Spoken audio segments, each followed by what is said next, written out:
Howdy, howdy, it's Rodfather 916. Let's step back into the Wayback Machine for a few minutes, shall we? Many years ago, I was in my teens, late teens, early 20s, I think. I was a teller at a small bank in San Francisco. And one of my colleagues came out to the staff and invited us to go to a gay parade. Even though I lived in San Francisco, I'm not a parade person. It's not a big thing. It's not something I go. That's just too long. And the gay parade in San Francisco now goes on for hours and attracts nearly 1 million people every July.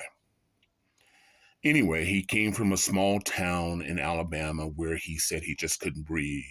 And he sold everything, to come to San Francisco, and arrived in the Tenderloin district of San Francisco, which I'll discuss later.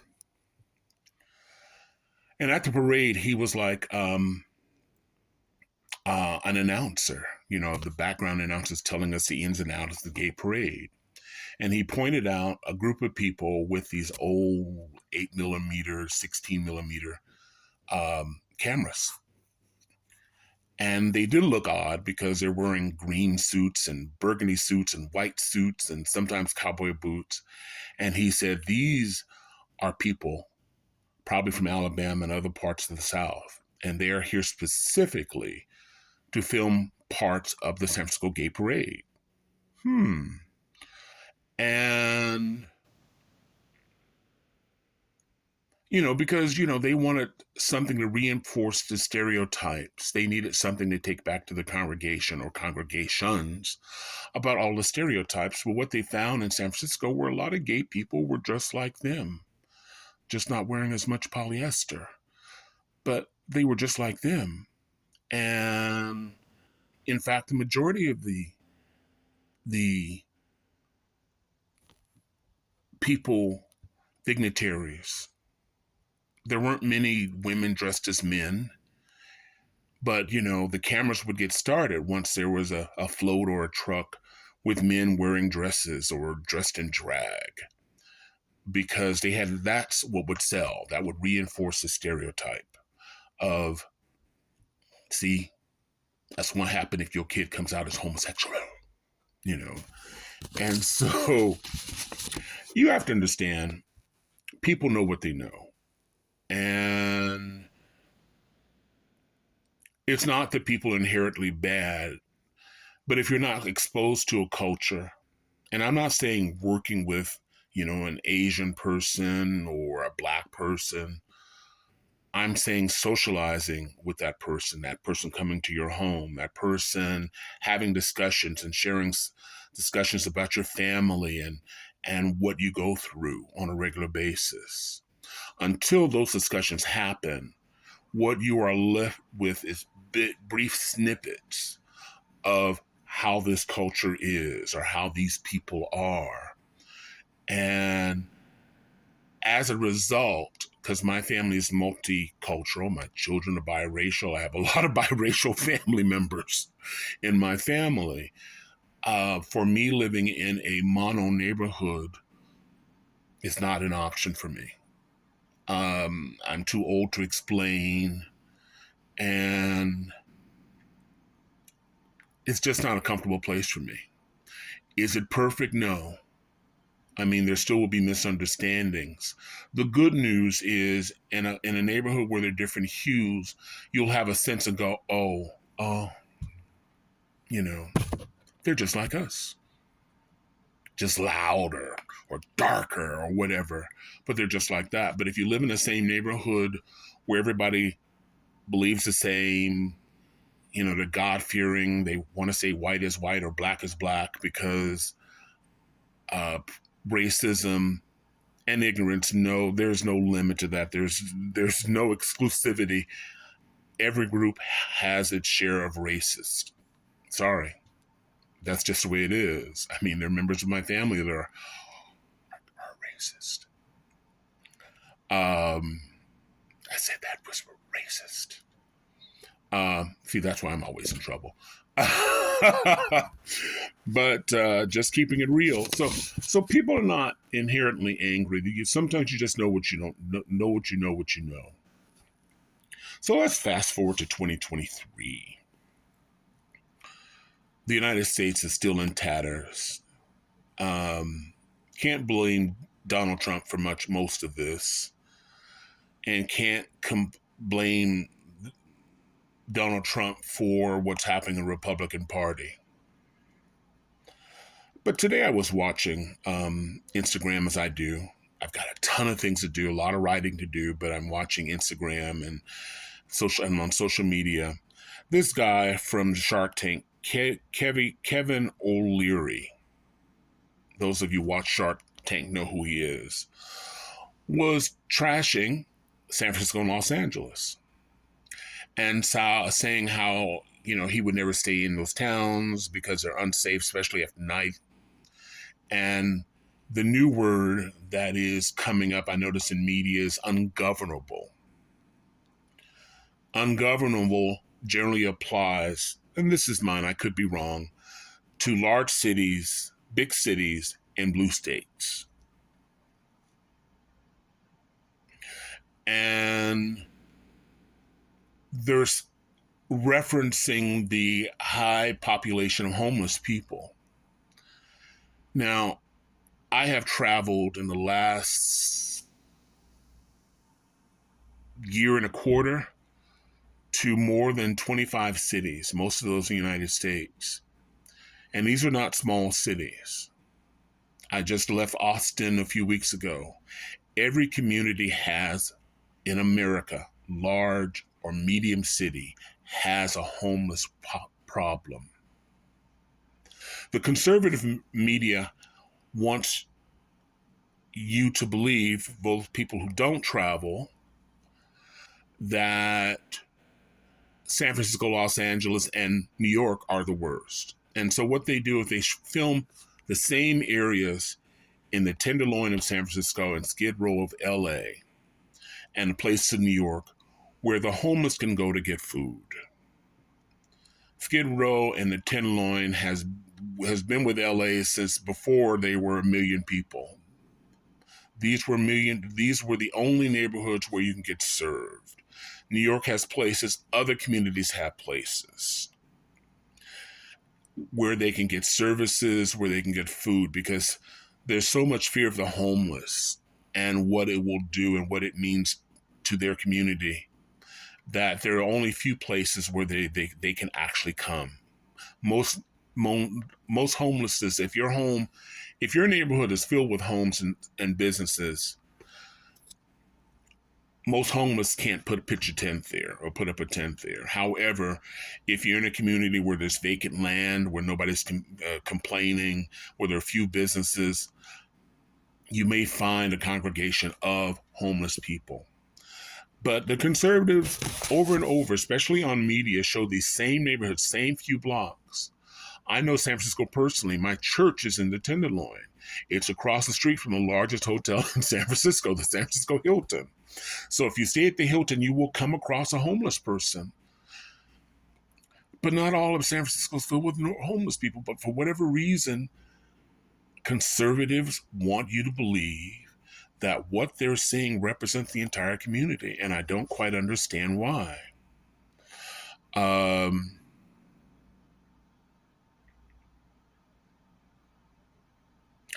Kevin O'Leary,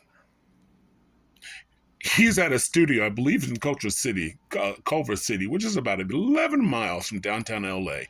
What is the likelihood he's going to, why would his limo, because they have a driver, why would their limo take him into downtown LA to Skid Row? And what business is he conducting in Skid Row where they're homeless people? Come on. Really? I'd love to have my question, or someone asking that question. Mr. O'Leary, why were you at Skid Row? There are no major hotels near Skid Row. Why were you there? So now you are saying that San Francisco and Los Angeles are ungovernable to a place that you probably never seen. You're probably seeing it like most Americans on conservative TV. And sometimes the journal news, because that's where the homeless congregate. And let's talk about the homeless for a second. This is not a city problem. There are suburbs who drive their homeless, police officers on the down low who drive their homeless, living on the street of their nice suburban community to the central city. They refuse to provide any services because that would tarnish the image of that suburb. So they're shipped to the central city, the largest central city, which has to deal with it with no money from the government or from the states. I have a problem with our governor here in California. I know he wanted to get reelected. So what he did was there was a surplus in California. Instead of helping the homeless, they gave it back to the voters. So, he can ensure reelection. Mm-mm. Mm-mm. So, Mr. O'Leary, I want somebody to answer the question. You probably want to answer it. Why they keep showing the same images? San Diego, they just shift them. Beautiful San Diego. And I'm not being critical of any of these cities. Portland, Maine to Maine, Kansas City. City in red states that have a homeless problem. Do you know there are cities that will fine you for giving a homeless person who's hungry a sandwich? Or buying them a meal? Come on, America. In America's paradise, Honolulu, after you leave the airport, and you're on your way to Honolulu, to Waikiki, to where all the hotels are, you will see a sea of homeless people. These weren't people who took the bus into Hawaii. These are not people who flew in because of the weather. These are Hawaiians, many of whom the federal government has promised housing to because that was their deal. But like the Native Americans, they broke that deal. So you have Hawaiians born and raised in Hawaii, where homes are small condos are averaging $1 million. There's nothing. Sorry, you're on a list. The United States will probably rebuild Ukraine and find homeless for those people before. I was in Dubai, I was in London, and a few other cities that have a homeless population, but nothing like America.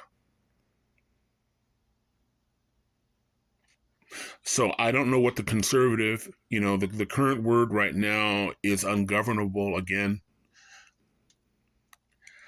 These are non-issues, just as drag queen's a non-issue.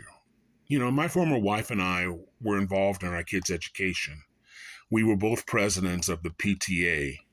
My wife several times, I think I had 1 or 2 terms. Drag queens came to libraries and even down to schools, reading to small children. There were no performances. They were in drag. There were no cards for the 6 with their parents. There were no performances outside of reading a book and reading a book, your standard book that we heard as children, but doing it with a flair. And the children and the parents loved it, as well as the teacher. And many of these drag queens raised money for school districts and playgrounds. And Sacramento is not unique. They've done it in places all over the country, but suddenly they become enemy number 1. America loved drag queens. Milton Berle owes his life to wearing a dress. America loved drag queen. Flip Wilson. Y'all remember Geraldine? Come on now. What did he do to... Was he in the back sending, cards for 8-year-olds to enlist and becoming drag queens? And yet this is an issue. Money is not being raised for schools and other services. They can't prove it. And most people in rural America, and this is always a problem with politics, people in rural America don't know. They just assume that every drag queen is gay. And every man who wears a dress is gay, except Milton Berle and Flip Wilson and a few other performers. But there's something has to be wrong with them. I heard somebody years and years ago, funny, they stopped living. What's his name? Gosh, dog it. But he performed in drag with someone, but he is a black performer. He always played, gosh, I'm sorry. He always played in action movies, but he played a drag role. And he said from that moment forward, he was never going to watch another film that actress because that's what he wanted to be always, because he was playing a role. That's who he is. And, you know, as incredible and absurd as that sound, people believe that. You know, they believe that. I don't know what's up with the Republican Party. I'm not a fan. I don't hate them. I have many friends who are Republicans. I'm not a Democrat. Don't hate Democrats. But Republicans are taking non-issues and making issues of them, passing laws on non-issues, you know, where there isn't an issue. I don't know what's happening with America, but people like Kevin O'Leary of Shark Tank, again, I want somebody asking the question, when have you been to Skid Row and why were you there? To make this pronouncement that the whole city of LA, nearly 4 million people, is ungovernable. And leaving the impression for people who've never been to LA that all of LA looks like Skid Row. But your money comes out of LA. Culver City is in LA County, unless it's left. I guess it's ungovernable. But your check is right? I don't get it. I don't get America. I know it's going to get better, but right now it doesn't seem like it is. Like I said, I try not to talk too much about politics. It's boring, and I start to sound like everybody else about politics, but it's got to get better. Republicans got to come up with an issue, and Democrats, you have to appeal. Both of you need to expand beyond your base.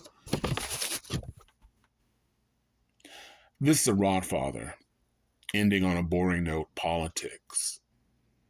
We can be better. It's a choice. But for now, this guy is wishing you love, joy, peace, and happiness. A smile doesn't hurt your face. I promise it won't hurt your face. And being nice won't kill us. Unless we mistakenly, step in front of a bus. I'm being silly and not making sense. It's almost midnight. What can I tell you? Love, joy, and happiness. I'm out. Thank you for watching. If you disagree with me, I want to hear about it. Bye now.